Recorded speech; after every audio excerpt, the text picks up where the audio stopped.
Welcome to the Psychology of Us. This podcast is created by R.J. Starr, a public intellectual and independent psychology educator. The material presented is educational and interpretive, examining psychological life as a domain of understanding rather than intervention. It does not provide therapy, diagnosis, or professional guidance. Each episode stands as a complete work of public psychological inquiry. Today we're going to spend time with one of the most foundational concepts in R.J. Starr's psychological architecture framework. The concept is meaning. And before we go any further, it's worth saying clearly what that word does not refer to in this framework, because the everyday use of the word is almost the opposite of what Starr means by it. When most people talk about meaning, they're talking about something motivational, purpose, inspiration, the feeling of being moved by something larger than yourself. That's a real experience, and it matters, but it's not what Starr is analyzing. In psychological architecture, meaning is not an emotional state. It's not optimism, and it's not belief. It's a structural capacity, the system through which experience is organized into coherence, orientation, and a lived sense of direction over time. That distinction is not a small one. If meaning is an emotional state, it comes and goes with circumstance. It can be cultivated through certain practices, disrupted by difficulty, restored by positive experience. But if meaning is a structural capacity, if it's the organizing system through which experience becomes intelligible, then its presence or absence has consequences that reach into every domain of psychological life. And its loss is not the same thing as feeling uninspired. It's something much more fundamental. That's the claim Starr is making, and it's worth taking seriously. To understand what Starr means by meaning, you have to understand where it sits within the broader framework of psychological architecture. The framework organizes psychological life across four interacting domains: mind, emotion, identity, and meaning. These domains are not interchangeable. Each performs a distinct function within the system. The mind interprets experience. It doesn't passively record events, but actively constructs them, filtering information, assigning significance, generating predictions. Emotion functions as a signal system. It marks what feels urgent, what carries weight, what requires response. Identity functions as the stabilizing structure. It maintains continuity of self across time, organizing the narrative of who one is across shifting roles, relationships, and circumstances. And then there is meaning. Meaning does something different from all three. Starr describes it as the orienting layer of psychological life. While the mind interprets events, while emotion signals what feels important, while identity stabilizes the sense of self, meaning integrates all of those operations into a larger framework that answers a more fundamental question. Not what is happening, not how important it feels, not who I am in relation to it, but what is this for? What does this experience belong to? What larger context makes this moment, this effort, this suffering, this commitment intelligible as something more than an isolated event? That question, what is this for, is always operating. Whether someone is consciously asking it or not, it is structurally present. Meaning is the domain that answers it. And the answer doesn't come in the form of a single belief or a stated philosophy.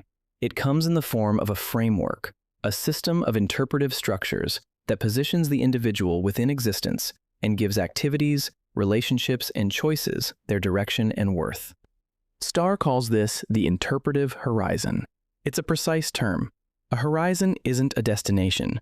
It's the orienting background against which everything in the foreground makes sense. Without a horizon, you can still see individual objects clearly, but you lose orientation within the larger field. You don't know where you are in relation to anything else. That's the function meaning provides. Not clarity about individual events, but orientation within the larger landscape of a life. These frameworks that constitute meaning, these interpretive horizons, can come from many sources: religious traditions, philosophical commitments, cultural narratives, sustained personal reflection, long-term relationships, a vocation pursued with genuine seriousness. The source is not what determines the structural function.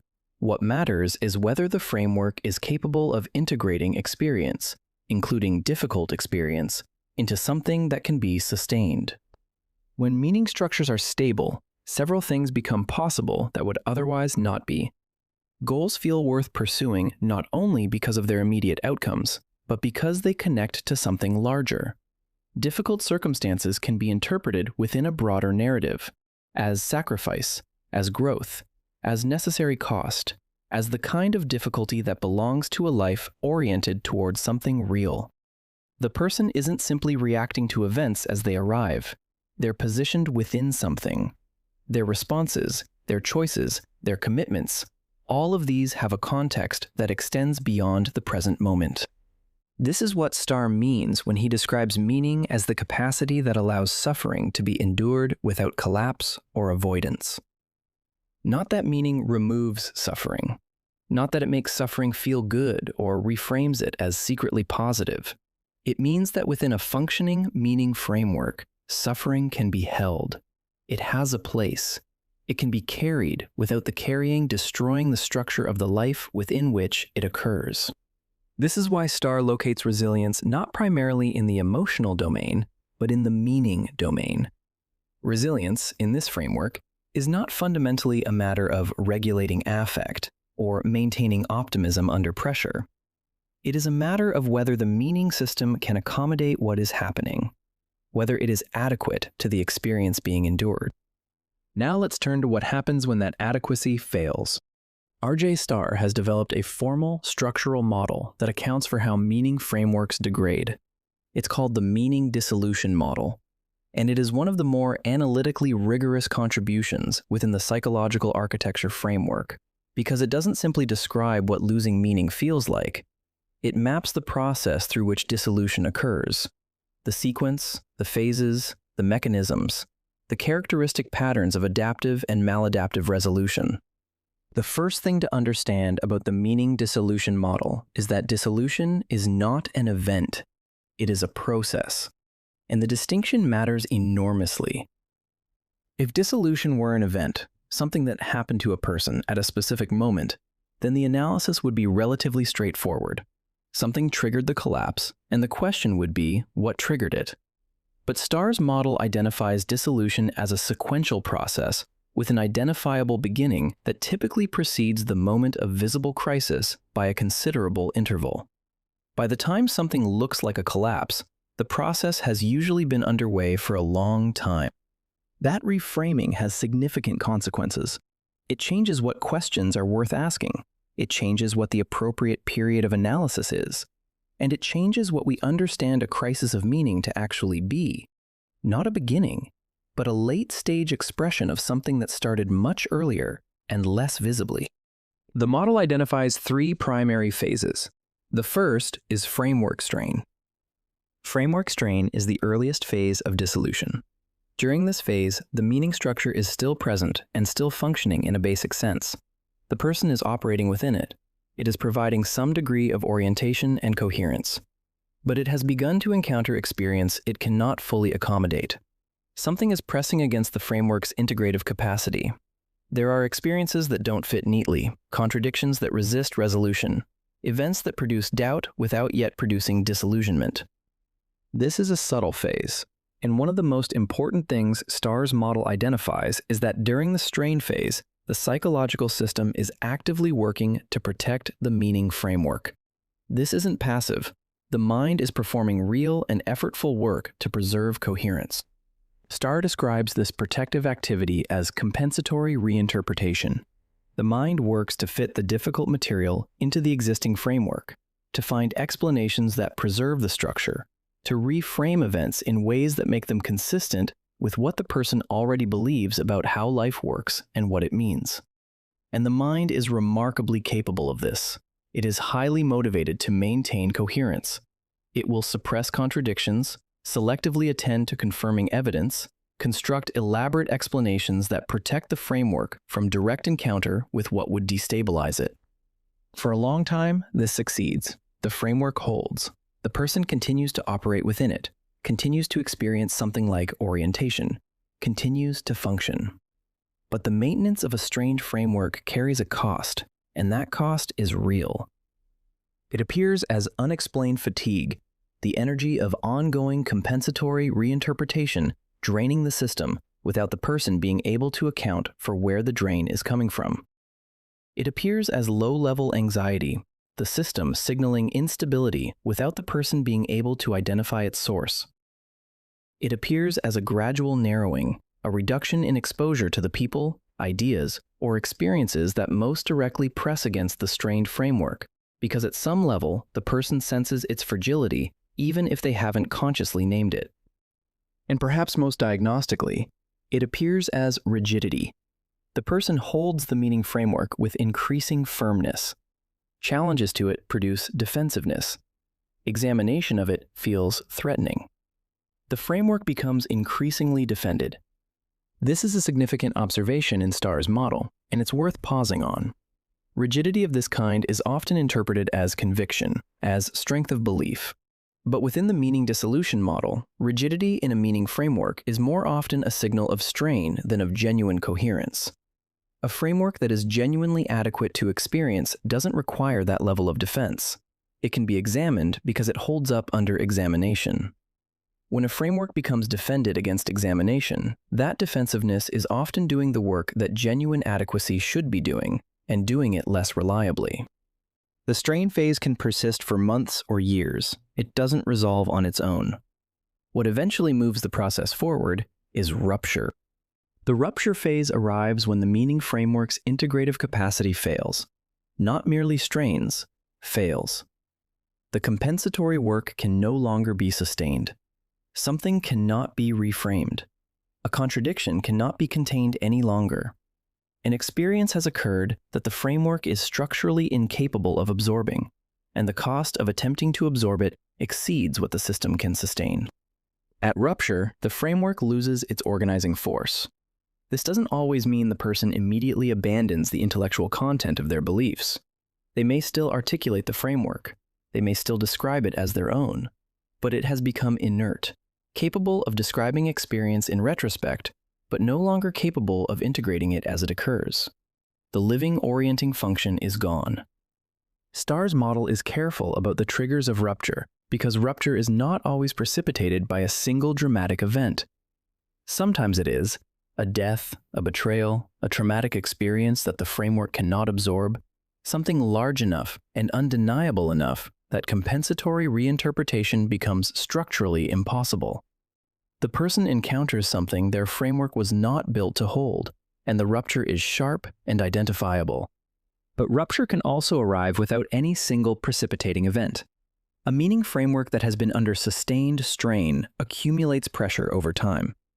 The compensatory mechanisms that were preserving it become increasingly costly, increasingly effortful, increasingly unreliable, and at some point, the structure gives way under its own accumulated weight, not because something new happened, but because the maintenance effort can no longer be sustained. This second pattern is the harder one to understand, both for the person experiencing it and for those around them. There is no identifiable cause. The person looks for what changed and doesn't find a clear answer. And that confusion is itself part of the rupture experience, because the framework that would normally help interpret events is the one that has failed. The person cannot use meaning to understand the loss of meaning. The interpretive tool that would normally be applied to a difficult experience is precisely what is no longer functioning. Phenomenologically, rupture can present in several ways. It can appear as what is commonly called an existential crisis, an acute sense that nothing makes sense, that previously held beliefs are hollow, that goals which once felt worth pursuing now feel arbitrary or opaque. It can present as depression, because the meaning structures that gave effort its motivational context have collapsed. It can present as identity disruption, because identity and meaning are structurally interdependent in psychological architecture. When meaning destabilizes, the pressure propagates directly into the identity domain. It is also, Starr notes, frequently misidentified. The clinical presentation of meaning rupture can resemble burnout, relational crisis, occupational disillusionment, or depressive disorder, and some of those may be co-present. But when the underlying driver is meaning rupture, treating the surface presentation without addressing the structural disruption tends to produce incomplete recovery. The surface stabilizes, The structural condition persists. What follows rupture is the third phase, and in Starr's model, the most psychologically demanding one. He calls it structural suspension. Structural suspension is the state in which the old meaning framework is gone and nothing new has yet formed. The person exists in a genuinely suspended condition. They are no longer held by what used to make sense. They have not yet arrived at anything that does. And the phase is not a brief interlude. It has no fixed duration. It can last weeks. It can last years. This is what Starr describes elsewhere as existential liminality, the threshold state between the dissolution of one meaning system and the construction of another. The term is drawn from anthropological descriptions of ritual threshold states, and Starr applies it with structural precision. The liminal condition is defined by the absence of the organizing frameworks that normally make navigation possible. The person is in between, no longer in the previous structure, not yet in any new one. During structural suspension, several characteristic experiences emerge. One is what Starr describes as temporal fragmentation. The person loses a coherent sense of their position on a life timeline. Past investments feel invalidated. The things that were done in service of the dissolved framework feel as though they have lost their justification. Future pathways feel opaque. Without a functioning meaning structure, there is no forward orientation, no framework within which particular futures make more sense than others. Another characteristic is the disruption of salience weighting. In a functioning meaning system, the framework does significant background work in determining what matters and how much, assigning weight to experiences, directing attention, organizing the landscape of daily life into things that deserve priority and things that don't. When the framework is gone, that weighting system becomes unreliable. Things that were previously peripheral may acquire disproportionate importance as the mind searches for replacement anchors. Things that previously felt significant may feel hollow. The result is a kind of pervasive depletion, not because the circumstances of daily life have necessarily become more demanding, but because the background organizational infrastructure that normally allows ordinary decisions to be made automatically has been disrupted. Every determination of what matters, what to attend to, what is worth doing, all of it requires conscious effort that the meaning system would normally handle without deliberate engagement. This is why people in the suspension phase often describe being overwhelmed by things that should be manageable. The problem isn't capacity, it's the absence of the structure that normally manages the load. And it is precisely during the suspension phase that the most consequential psychological choice occurs. Starr's model identifies this as the point at which the path toward genuine reconstruction and the path toward premature closure diverge. Premature closure is the adoption of a new meaning framework, not because it is adequate, not because it can genuinely integrate the experience that caused the dissolution, but because it ends the discomfort of suspension. The motivation is the resolution of the liminal state itself, not the construction of genuine coherence. It is important to understand that premature closure doesn't look like failure from the outside. It looks like recovery. The suspension ends. The visible disorientation resolves. The person has found a new framework or returned to a modified version of the previous one, and the acute distress of the liminal phase subsides. They seem oriented. Things seem to make sense again. To an observer, and often to the person themselves, this appears to be progress. But the structure tells a different story. In premature closure, the experience that caused the dissolution has not been genuinely integrated. It has been bypassed. The new framework was constructed not to hold that experience, but to escape it. And because the experience hasn't been integrated, it remains present structurally.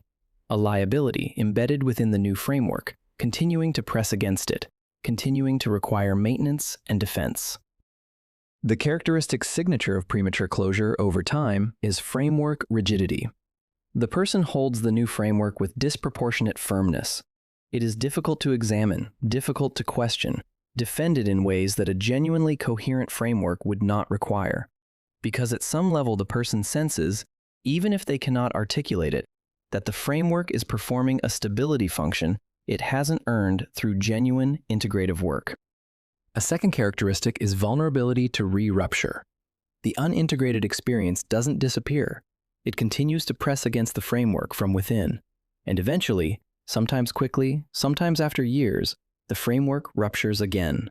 The person finds themselves back in dissolution, often more severely disoriented than before, because they operated under the assumption that the meaning problem had been resolved. This second rupture can produce a particularly damaging form of disillusionment, not just with the specific framework that dissolved, but with the possibility of genuine reconstruction itself. The person has tried. The framework held for a while, and then it gave way again. The conclusion that suggests itself, that meaning is simply unavailable, that reconstruction is not possible, that the effort is not worth making, is structurally understandable, even if it isn't accurate. The alternative to premature closure is genuine reconstruction, and Starr's model is specific about what distinguishes them. Genuine reconstruction requires first, direct encounter with what dissolved, not a return to what was before, and not an escape into something new, but an honest reckoning with what the previous framework could not hold and why. The reconstructed framework has to be built from that encounter. It has to have been shaped by the experience that caused the dissolution, not insulated from it. This is what makes the suspension phase genuinely necessary. The liminal state has to be inhabited long enough for that encounter to occur. The pressure to resolve the suspension, which is real and which intensifies as the depletion of the suspension phase accumulates, has to be resisted long enough for the genuine work to happen. Starr's model identifies this as the central structural difficulty of the reconstruction process. The resources that reconstruction requires, reflective capacity, tolerance for uncertainty, the ability to evaluate new frameworks against the experience that dissolved the previous one, are precisely what the suspension phase is depleting.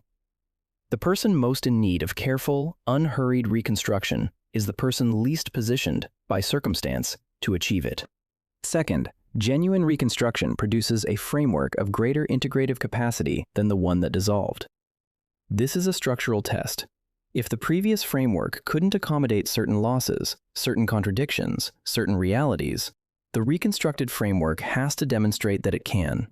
It has to be capable of holding what the previous one couldn't, without distorting it, without requiring it to be denied, without demanding that the experience be reframed into something more accommodating than it was. Third, and perhaps most tellingly, genuine reconstruction produces a different quality of coherence. Not a more comfortable coherence. The content of a genuinely reconstructed framework often involves accepting realities that are difficult, that involve loss, that carry no guarantee of resolution. But a coherence that doesn't require constant defense. A framework that was built through genuine encounter with difficulty doesn't need to be protected from difficulty. The stability it provides is earned rather than imposed.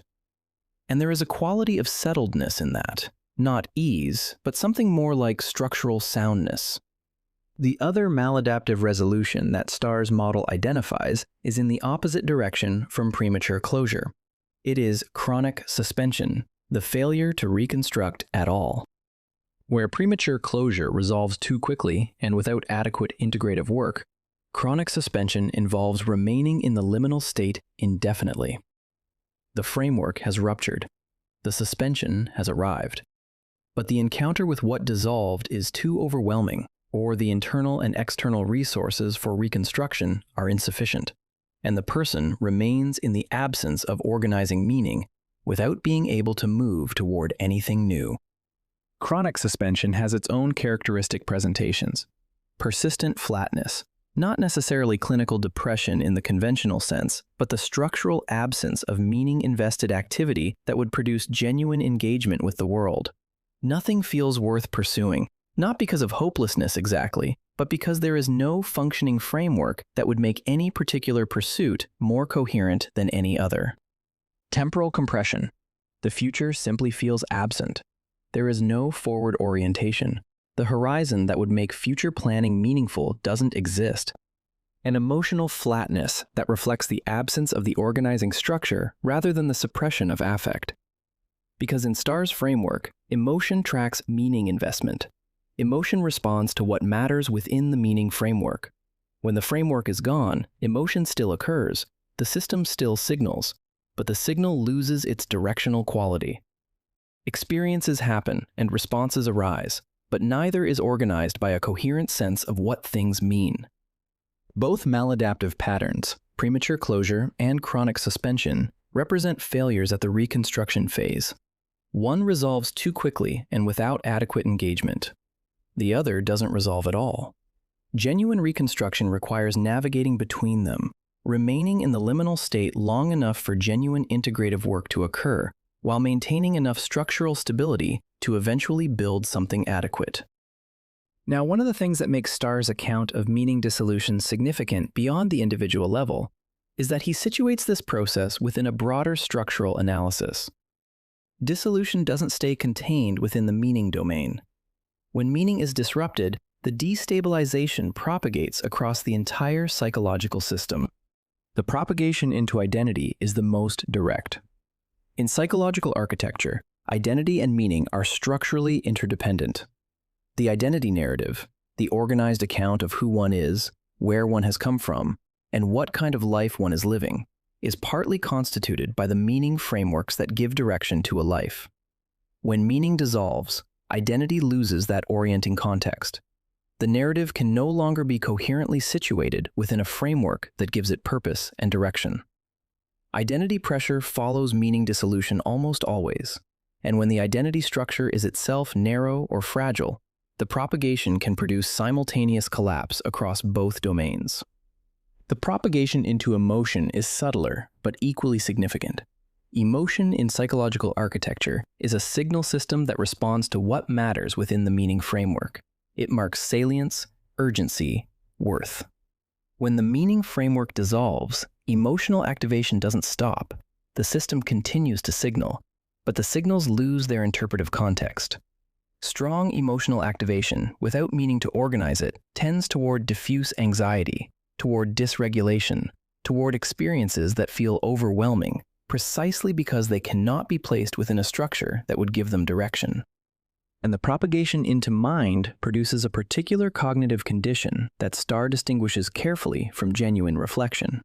When the meaning framework is intact, the mind's interpretive activity is organized by stable criteria for what matters. The framework provides the evaluative context within which interpretation operates. When the framework is gone, the mind continues to work. It continues to process, but without the evaluative criteria that stable meaning provides, the processing becomes circular.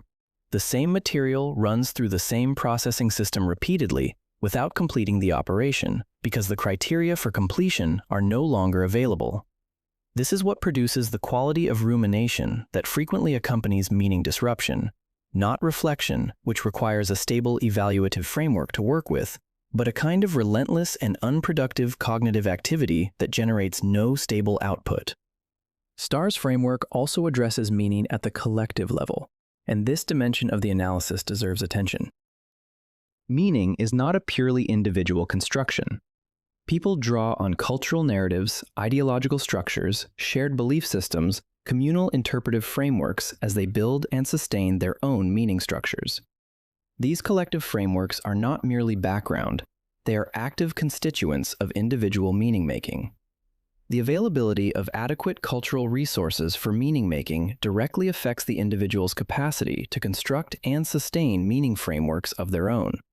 When collective meaning frameworks degrade, when shared narratives fragment, when institutions that once provided stable meaning contexts lose their authority and coherence, when the cultural infrastructure that normally supports meaning-making is itself in dissolution, the challenge of individual meaning-making intensifies. Not because individuals have become less capable, but because the resources they would normally draw upon in construction and reconstruction have been diminished at their source. This is a dimension of Starr's work that engages directly with the conditions of contemporary life. The fragmentation of shared cultural narrative, the erosion of institutional frameworks that once organized collective meaning, the acceleration of ideological disruption, all of these create conditions in which meaning vulnerability is higher at the population level than it might otherwise be. The individual facing meaning dissolution in such a context is doing so without the full complement of cultural and communal support that reconstruction normally requires. Let's close by returning to the foundational claim. In psychological architecture, meaning is a structural necessity. This is not a philosophical sentiment. it is a structural claim about what the human psychological system requires to function with coherence and continuity. Without adequate meaning structures, the mind has no stable criteria for what matters. Identity has no orienting horizon. Emotional experience has no directional framework. Experience can still occur, events happen, the system processes, life continues in its external dimensions, but experience cannot be inhabited. It cannot be held within a structure that gives it significance and direction over time. Starr draws a sharp distinction between experiencing and inhabiting. The capacity to inhabit experience, to locate it within a framework that gives it meaning, to carry it within a life that has coherence and direction, is what meaning provides. Without it, even a life that is outwardly functional, even a life that contains genuine goods, remains structurally uninhabited. It cannot be sustained as a coherent whole. The meaning dissolution model is Starr's structural account of what happens when that capacity degrades. It is a map of the process, beginning not at crisis, but at the earliest signs of framework strain, moving through the compensatory work of a system protecting its own coherence, through the rupture that becomes inevitable when that work can no longer be sustained, through the demanding suspension of the liminal phase, and toward the conditions under which genuine reconstruction becomes possible. What the model makes available that a crisis-focused account cannot is a longitudinal view. The question it invites is not only what triggered the collapse, but when did the framework begin to strain? What was it encountering that it could not accommodate? What compensatory work was being done, and at what cost? Why did rupture eventually become unavoidable? And on the reconstruction side, not only how did the person stabilize, but did the stabilization involve genuine integration or premature closure? And does the new framework demonstrate the greater integrative capacity that genuine reconstruction requires? These are the questions that point toward a real understanding of meaning in psychological life. Not as something motivational, not as something that comes and goes with circumstance, but as the structural foundation upon which a coherent and sustainable life is built. That is the standard Starr is working toward. And within psychological architecture, it is understood to be not a luxury, not a philosophical aspiration, but a structural necessity, the condition without which the architecture of psychological life cannot hold. This has been The Psychology of Us. The work presented here is part of a public psychological archive by R.J. Starr. It is educational and interpretive, not clinical or advisory. Episodes are published as finished reflections and are intended to be encountered as complete works.